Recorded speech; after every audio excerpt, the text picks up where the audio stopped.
Hej, mit navn er Maja, og jeg er 19 år gammel, og jeg prøver på at skrive en bog. I dag vil jeg snakke om min skriveproces, mine mål og de værktøjer, som jeg bruger til at skrive min bog med. Jeg vil gerne starte med min skriveproces og sådan lidt, hvordan jeg kom i gang med at skrive. Jeg begyndte at skrive min bog faktisk allerede, da jeg var 14. Jeg sad faktisk bare i en matematikteam og kedede mig helt vildt. Så begyndte jeg bare at skrive, og jeg skrev faktisk på sådan, jeg skrev ind på Notes-appen på telefonen. Jeg blev egentlig ved med at skrive ind på Notes, fordi at jeg var så nervøs for, at der var nogen, der skulle se, at jeg skrev, for jeg synes, det var så pinligt. Jeg fik faktisk ideen på min bog, mens jeg sad på toilettet, da jeg var 12, tror jeg. Så havde jeg tænkt, vil det ikke være fedt, hvis der var sådan to, der blev forelsket hinanden på tværs af 2 dimensioner. Og det var sådan lidt basis ideen for det, der så senere hen kommer hen og bliver til den bog, jeg prøver på at skrive, som jeg har kaldt Den Anden Dimension. Altså, de bedste idéer, de kommer vel, når man sidder på toilettet, åbenbart. Det var i hvert fald sådan, det var for mig. Min bog, den handler om den her 17-årige pige, Nova.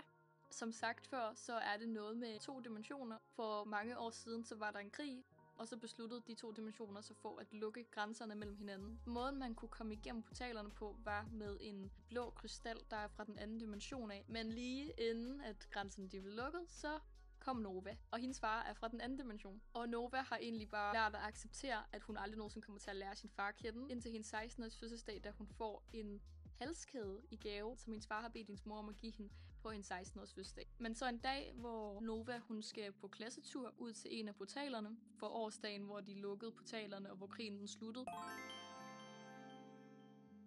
Men da Nova hun kommer tæt på portalen, så bliver hun sådan skubbet tilbage, som fører hende til at opdage, at den her halskæde, det er en portalkrystal, som så giver hende mulighed for faktisk at kunne komme om til hendes far. Og derefter starter historien lidt. Men ja, det er sådan lidt, hvad bogen den handler om, sådan meget overordnet, og jeg har også tænkt mig at gå mere i dybden af det i en andre videoer. I den her video vil jeg også gerne lige gå igennem, hvilke mål jeg egentlig sådan lidt har sat for mig selv. Jeg tror faktisk aldrig nogensinde, jeg har opfyldt en af mine mål. Så kan det her ligesom være en mulighed for, at jeg ligesom holder mig selv op på det her. Hver måned sigter jeg egentlig bare efter at få et eller andet skrevet. Og det kan godt være, at det lyder som et lidt svagt mål, hvilket det egentlig også er. Men bare det der med, at jeg ikke går i stå. Lige meget om jeg så lige har en hel uge, hvor jeg ikke skriver, eller jeg nogle gange har 3 uger, hvor jeg ikke får skrevet. Men ja, jeg har ramt de første 15.000 ord, hvilket jeg egentlig følte var de sværeste at komme igennem. Jeg tror for mig, så betyder det lidt mere for mig, hvilke årlige mål jeg ligesom har sat mig selv på den her bog. Det vigtigste årlige mål, jeg egentlig har for mig, er sådan helt overordnet at få skrevet første udkast af min bog, så jeg ligesom har et eller andet at gå ud efter. Fordi jeg ved udmærket godt, at når jeg har skrevet første udgave af bogen, så kommer der til at være så mange ting, jeg gerne vil ændre. Jeg er den største hater af Word. Jeg kan ikke med Word, og jeg nægter at bruge Word, for jeg synes, det er dårligt. I lang tid så brugte jeg faktisk Docs, men så opdagede jeg, at Docs de har det med at rykke rundt på tingene og mig til at slette tingene, så det synes jeg overhovedet ikke fungerede for mig. Så begyndte jeg faktisk bare at skrive på det indbyggede program, der er på MacBook, som jeg synes er nok det bedste skriveprogram, man kan få. Udover det, så bruger jeg faktisk et andet indbygget program, der ligger på min MacBook, som hedder Freeform. For mig er det nærmest et mindmap med alting. Med alt, jeg nogensinde har tænkt på, og hele plottet, og billeder af, hvordan jeg forestiller mig, hvordan karaktererne ser ud, og deres navne og alting. Alting er derinde.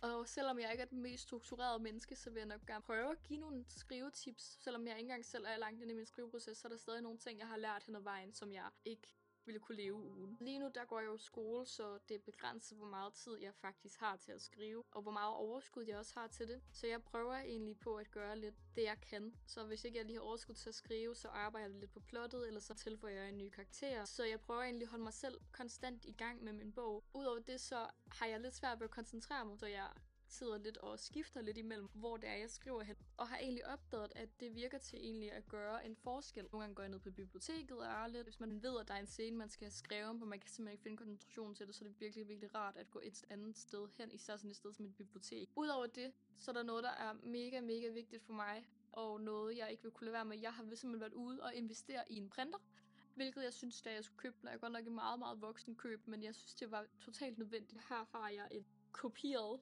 version af min bog. Og det er altid lidt sjovt at få lov til at se din bog i det her format, fordi det er sådan lidt mere virkeligt. Det er også lidt nemmere for dig at rette den og se, hvad der egentlig skal ændres. Og for det har jeg egentlig lavet sådan en her version. Og så har jeg egentlig sådan sørget for at printe det med en ret.